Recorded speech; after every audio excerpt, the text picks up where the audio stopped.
샬롬 사랑하는 성도 여러분, 오늘 하루도 하나님의 은혜와 사랑이 가득한 복된 하루 되시기를 소망합니다. 오늘 함께 나누실 말씀은 신명기 9장 1절에서 12절 말씀입니다. 이스라엘아 들으라, 내가 오늘 요단을 건너 너보다 강대한 나라들로 들어가서 그것을 차지하리니 그 성읍들은 크고 성벽은 하늘에 닿았으며 크고 많은 백성은 내가 아는 아낙 자손이라. 그에 대한 말을 내가 들었나니 이르기를 누가 아낙 자손을 능히 당하리요 하거니와 오늘 너는 알라 내 하나님 여호와께서 맹렬한 불과 같이 내 앞에 나아가신즉 여호와께서 그들을 멸하사 내 앞에 엎드러지게 하시리니 여호와께서 내게 말씀하신 것 같이 너는 그들을 쫓아내며 속히 멸할 것이라. 내 하나님 여호와께서 그들을 내 앞에서 쫓아내신 후에 내가 심중에 이르기를 내 공의로움으로 말미암아 여호와께서 나를 이 땅으로 인도하여 들여서 그것을 차지하게 하셨다 하지 말라. 이 민족들이 악함으로 말미암아 여호와께서 그들을 내 앞에서 쫓아내심이니라. 내가 가서 그 땅을 차지함은 내 공의로 말미암음도 아니며 내 마음이 정직함으로 말미암음도 아니요 이 민족들이 악함으로 말미암아 내 하나님 여호와께서 그들을 내 앞에서 쫓아내심이라. 여호와께서 이같이 하심은 내 조상 아브라함과 이삭과 야곱에게 하신 맹세를 이루려 하심이니라. 그러므로 내가 알 것은 내 하나님 여호와께서 내게 이 아름다운 땅을 기업으로 주신 것이 내 공의로 말미암음이 아니니라. 너는 목이 곧은 백성이니라. 너는 광야에서 내 하나님 여호와를 경노하게 하던 일을 잊지 말고 기억하라. 내가 애굽 땅에서 나오던 날부터 이곳에 이르기까지 늘 여호와를 거역하였으되 호렙산에서 너희가 여호와를 경노하게 하였으므로 여호와께서 진노하사 너희를 멸하려 하셨느니라. 그때 내가 돌판들 곧 여호와께서 너희와 세우신 언약의 돌판들을 받으려고 산에 올라가서 40주 40야를 산에 머물며 떡도 먹지 아니하고 물도 마시지 아니하였더니 여호와께서 두 돌판을 내게 주셨나니 그 돌판의 글은 하나님이 손으로 기록하신 것이요 너희의 총회 날에 여호와께서 산상 불 가운데서 너희에게 이르신 모든 말씀이니라. 40주 40야를 지난 후에 여호와께서 내게 돌판 곧 언약의 두 돌판을 주시고 내게 이르시되 일어나 여기서 속히 내려가라.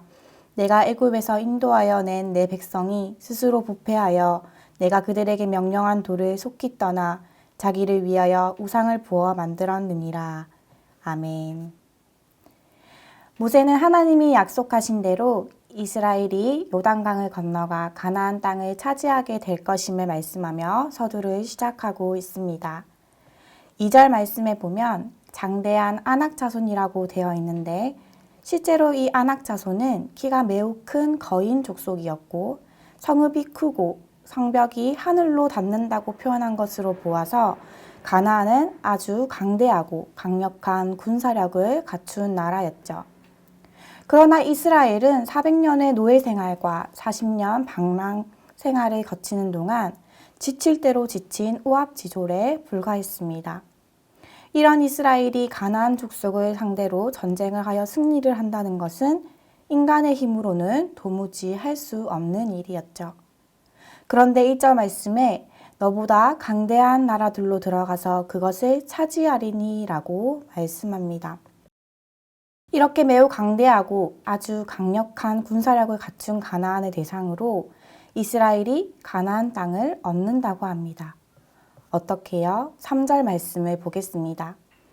내 하나님 여호와께서 맹렬한 불과 같이 내 앞에 나아가신즉 여호와께서 그들을 멸하사 내 앞에 엎드러지게 하시리니 여호와께서 내게 말씀하신 것 같이 너는 그들을 쫓아내며 속히 멸할 것이라. 하나님께서 맹렬한 불과 같이 이스라엘 앞에 나아가 그들을 멸하고 엎드러지게 하신다는 겁니다. 하나님이 앞장서서 가심으로 이스라엘은 그들을 쫓아내고 멸할 수가 있는 것이죠. 그렇습니다. 인간의 생각으로는 전혀 상상할 수 없는 상황들도 하나님께서 하시면 불가능한 것이 없습니다. 하나님이 앞에 나아가시면 아무리 크고 강대한 가나안이라 할지라도 엎드러지게 되며 쫓겨나게 되고 멸하게 되는 것입니다. 이것이 바로 하나님의 능력이며 하나님의 은혜입니다. 우리는 이러한 하나님을 의지하여 우리의 삶 가운데 늘 하나님을 앞세워 나아가야 할 줄을 믿습니다. 그렇다면 하나님은 왜 이렇게 약한 이스라엘을 사용하시면서까지 가나안을 치려고 하시는 걸까요? 5절 말씀을 보겠습니다. 내가 가서 그 땅을 차지함은 내 공의로 말미암음도 아니며 내 마음이 정직함으로 말미암음도 아니요 이 민족들이 악함으로 말미암아 내 하나님 여호와께서 그들을 내 앞에서 쫓아내심이라.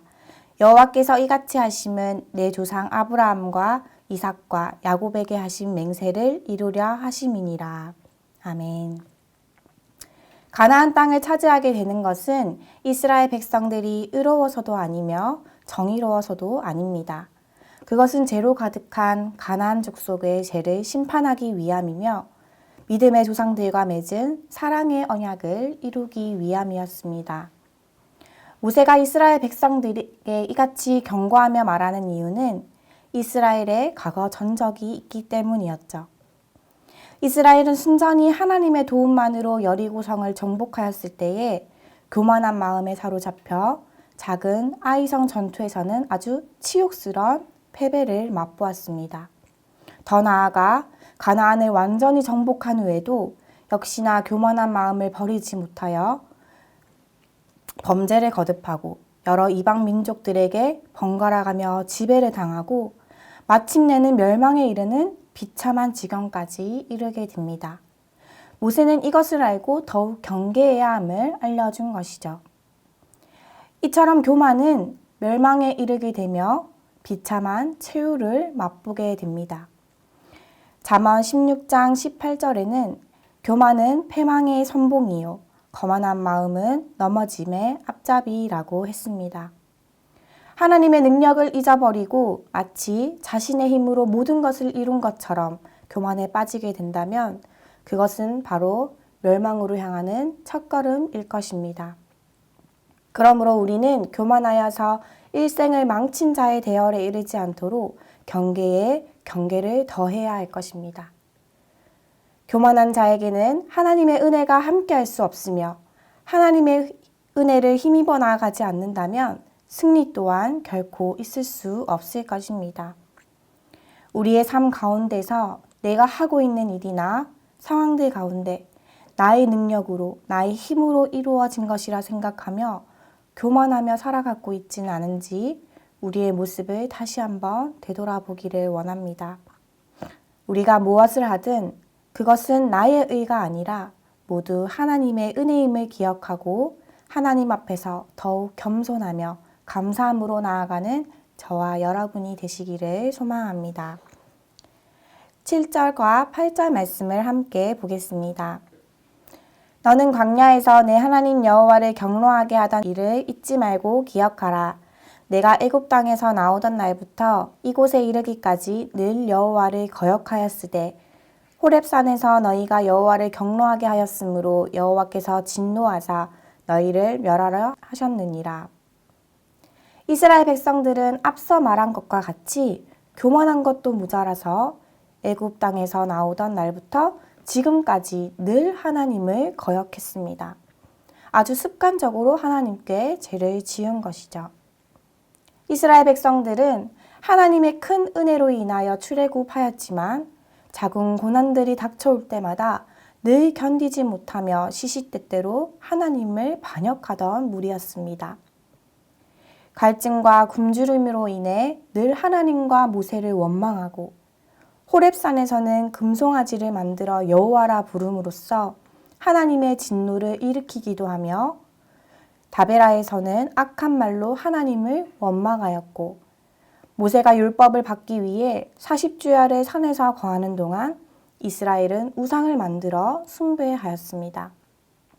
또 가데스 바네아에서도 하나님을 거역하며 가나안을 정탐하러 갔을 때에도 그들은 그 땅을 악평하고 애굽으로 돌아가자고 하며 하나님의 사람인 여호수아와 갈렙을 돌을 치려까지 했습니다. 이러한 결과들로 그들은 무려 40년을 광야에서 방랑하는 징계를 당해야만 했죠. 이 모든 일들은 이스라엘 백성들에게는 다시 기억하고 싶지 않은 아픔이요, 또 치부일 것입니다. 그러나 모세는 이러한 과거를 잊지 말고 늘 기억하라고 합니다. 왜인가요? 과거에 있었던 자신들의 아픔과 치부를 늘 잊지 않고 기억함으로 다시는 똑같은 죄를 짓지 않도록 하기 위함이었던 것입니다. 사사기에 기록된 이스라엘의 어리석은 죄악의 반복을 한번 기억해 봅시다. 그들이 범죄하여 죄 가운데 빠져있는 동안에 당했던 그 숱한 괴로움들은 하나님의 백성들에게는 있어서는 안 될 아주 끔찍한 괴로움이었습니다. 이처럼 죄는 하나님을 믿는 백성에게 아무런 유익을 주지 못합니다. 괴로움밖에 남는 것이 없는 거죠. 우리의 모습도 이스라엘 백성들과 다름이 없는 모습이 아닐까 싶습니다. 우리도 지었던 죄를 또 지으며 살아가지는 않습니까? 우리 또한 과거의 모습을 되돌아보면 하나님의 진노에 받기에 합당한 자임을 고백하지 않을 수가 없습니다.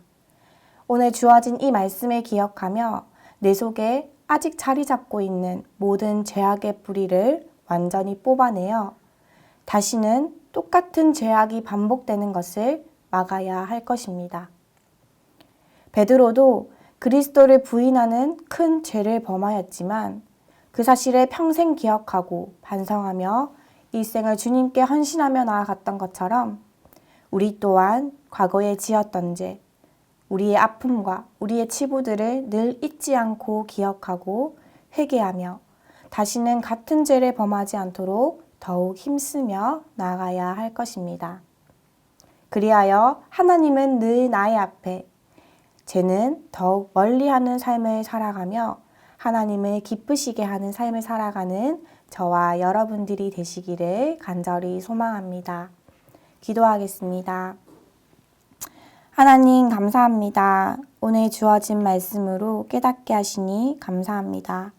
우리의 삶 가운데 늘 하나님을 앞장 세워 하나님의 능력과 지혜로 나아가게 하시고 우리 안에 있는 모든 교만함과 죄악들을 사라지게 하시어 죄를 더욱 멀리하고 온전히 하나님 안에 거하여 하나님을 기쁘시게 하며 주님 안에서 더욱 거룩한 삶 살아갈 수 있도록 인도하여 주옵소서. 이 모든 말씀 사랑하는 예수 그리스도의 이름으로 기도드립니다. 아멘.